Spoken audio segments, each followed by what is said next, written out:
At sa iba pang balita, pagmasdan po ang tatlong kabataang ito na viral ngayon sa social media.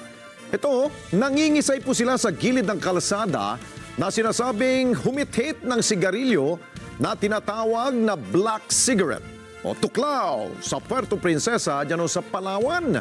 Ang insidente ay naganap sa barangay Mandaragat.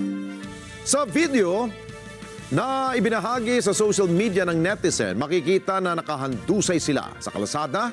Ang isa ay nakahiga at tila nawawala ng malay habang ang isa naman ay patuloy na nanginginig at sinubukan pang tumayo.